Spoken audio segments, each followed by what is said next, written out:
کربلا کی تپتی ریت تھی، حضرت امام حسین کا آخری سجدہ تھا، یہ اس دکھی انسان کا سجدہ تھا جس کے سامنے خیمے جلتے رہے،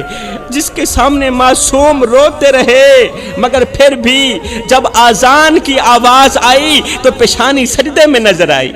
اے اللہ، یہ کیسی پیشانی ہے، یہ کیسی پیشانی ہے جو زخموں سے چور تو ہوئی مگر عبادت سے دور نہ ہوئی۔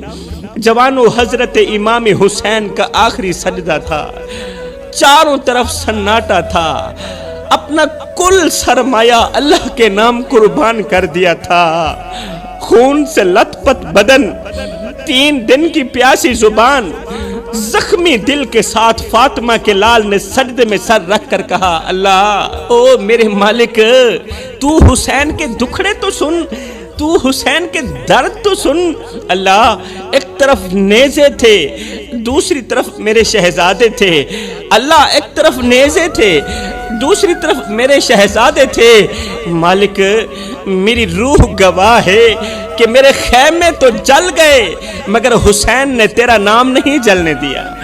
حسین کے خیمے جل گئے، حسین کے بچے پیاسے مر گئے مگر تیرا دین نہیں ہرنے دیا۔ میرے مالک، یہ کیسا انصاف ہے، او میرے اللہ، یہ کیسا انصاف ہے اور یہ کیسی امت ہے جو نبی کے نواسے کو پیاسا مار کر بھی فخر کرتی ہے۔ اللہ، یہ کیسی امت ہے، یہ کیسے لوگ ہیں جنہوں نے آذانیں تو سنبھال لی، آذانیں سنبھال لی مگر آذان کے وارث کو تپتی ریت پر تنہا چھوڑ دیا۔ مالک، یہ میرا آخری سجدہ ہے، پتہ نہیں پھر اس دھرتی پر تجھے سجدہ کرنا مجھے نصیب ہوگا یا نہیں ہوگا۔ میرے مالک، او میرے مالک، دیکھ آگے دشمن کھڑا ہے، پیچھے دشمن کھڑا ہے، میرے دائیں دشمن ہے، بائیں دشمن ہے اور میری گردن پر دشمن کی تلوار ہے۔ مالک، میں اپنے نانا کے پاس جانے سے پہلے تجھ سے بس اتنا پوچھنا چاہتا ہوں کہ میرے مالک، تجھے راضی کرنے کے لیے میں نے علی اصغر قربان کر دیا، تجھے راضی کرنے کے لیے میں نے علی اکبر قربان کر دیا، میرے قاسم کا شباب لٹ گیا، تجھے راضی کرنے کے لیے اون و محمد قربان کر دیے۔ مالک،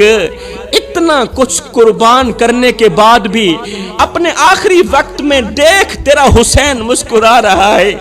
دیکھ تیرا حسین مسکرا رہا ہے اور مسکرا کر کہہ رہا ہے، اللہ، تجھے راضی کرنے کے لیے میں نے سب کچھ کیا، بتا تو صحیح تو بھی حسین پہ راضی ہوا ہے کہ نہیں ہوا؟